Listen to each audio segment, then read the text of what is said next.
అంటే ఏటీసీకి సంబంధించి ఏం చెప్తారు సార్? అసలు ఏటీసీ అనేది దేనికి వర్తిస్తుంది? ఈసారి దానికి సంబంధించి ఏమైనా కరెక్షన్స్ ఉంటే ఛాన్స్ ఉందా? ఏటీసీ అనేది మన సేవింగ్స్ మీద ట్యాక్స్ బెనిఫిట్ ఇవ్వడం, అది లిమిట్ 1,50,000. అంతకంటే ఎక్కువ మీరు ఎంత డిపాజిట్ చేసినా, ఎంత ఇన్సూరెన్స్ పాలసీ కట్టినా, హౌసింగ్ లోన్ కట్టినా కానీ బెనిఫిట్ రాదు.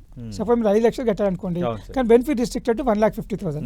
మీకు ఆ 1,50,000 ఉన్నప్పుడు దానివల్ల పెద్ద ప్రయోజనం 80 డే ఇన్సూరెన్స్, హెల్త్ ఇన్సూరెన్స్ కానీ ఈ ఇన్సూరెన్స్ పైన కూడా పెద్దగా బెనిఫిట్ రాకపోవచ్చు. ఇవన్నీ కలిపినా కానీ కొత్త స్కీమ్ ఏదైతుందో ఇవన్నీ ఆలోచించి డిడక్షన్స్ క్లెయిమ్ చేయకపోతేనే కొత్త స్కీమ్ బెనిఫిట్ ఉంటుంది అని ఆలోచించే కొత్త స్కీమ్ యొక్క బెనిఫిట్ని 7 lakhs నుంచి 12 lakhs పెంచడం జరిగింది.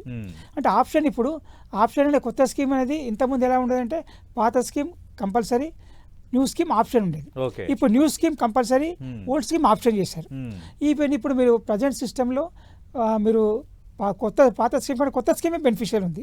డిడక్షన్ అన్ని క్లెయిమ్ చేసినా కానీ కొత్త స్కీమే బెనిఫిషియల్ ఉంది. ఓకే, చార్టెడ్ అకౌంటెంట్ గా ఉన్నారు, చాలా సీనియర్ ఈ రంగంలో. ఇలాంటి ఉదంతాలు ఇప్పుడు వస్తున్నాయా? చాలా వచ్చాయి. కాకపోతే ఇందులో ఒక నెట్వర్క్ ఉంది. వాళ్ళు ఏంటంటే వాళ్ళు ఫైల్ చేసే వాళ్ళు కానీ ఎవరు కూడా ప్రొఫెషనల్ బాడీకి అటాచ్ లేరండి. అంటే ట్యాక్స్ ప్రాక్టీషనర్స్ కానీ, ట్యాక్స్ ప్రొఫెషనల్స్ కానీ, సిఏ కానీ దేనికి అటాచ్ లేరు. చాలా మంది ఇలాంటి రిటర్న్స్ ఫైల్ చేసే వాళ్ళంతా only graduates or below graduates. వాళ్ళ ఏం ఒకటే ఎక్కువ రిఫండ్ ఇప్పించడం, ఫేక్ క్లెయిమ్ చేయడం. దానివల్ల ఏమవుతుందంటే వీళ్ళు యాక్చువల్గా రాంగ్ క్లెయిమ్ చేసిన వాళ్ళందరూ నిజంగా చాలా మంది నష్టపోయారు, చాలా బాధపడుతున్నారు కూడా, ఎందుకు తీసుకున్నామా రీఫండ్ అని చెప్పి.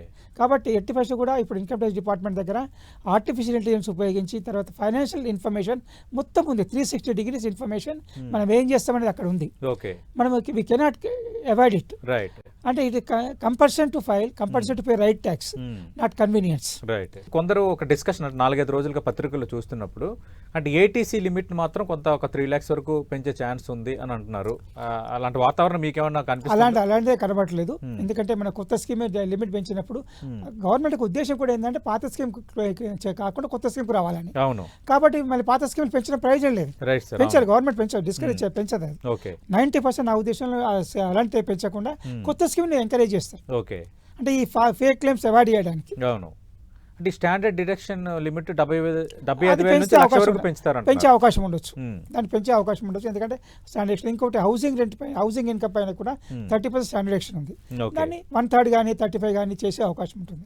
ఎందుకంటే రిపేర్స్ పెరుగు ఉంటాయి కాబట్టి పెంచే అవకాశం ఉంటుంది. ఓకే సార్, ఇప్పుడు ఈ స్టాండర్డ్ డిడక్షన్ 75,000 నుంచి 1 lakh పెంచడం వల్ల ఎలాంటి బెనిఫిట్ ఉండొచ్చు? పాత స్కీమ్ ఉన్న వాళ్ళకి బెనిఫిట్, కొత్త స్కీమ్ వాళ్ళకి ఎన్నో బెనిఫిట్ లేదు. కాబట్టి కొత్త స్కీమ్ ఉన్న వాళ్ళకి ఎలాంటి బెనిఫిట్ లేదు. కాబట్టి కొత్త స్కీమ్లో అరౌండ్ 75% కొత్త స్కీమ్లు ఉన్నారు, 25% అంటే పాత స్కీమ్లు ఉన్నారు. ఈ 12 లక్షల లిమిట్ వచ్చిన తర్వాత నేను అనుకుంటే 90% కొత్త స్కీమ్లు ఉంటారు. కాబట్టి దాన్ని పెంచింది 75 to 1 lakh చేసినా ప్రయోజనం చాలా తక్కువ మందికి ఉంటుంది. కాబట్టి ప్రభుత్వం చేస్తే చెప్పనుకోండి, చేసినా కానీ ప్రయోజనం కొద్ది మందికే ఉంటుంది.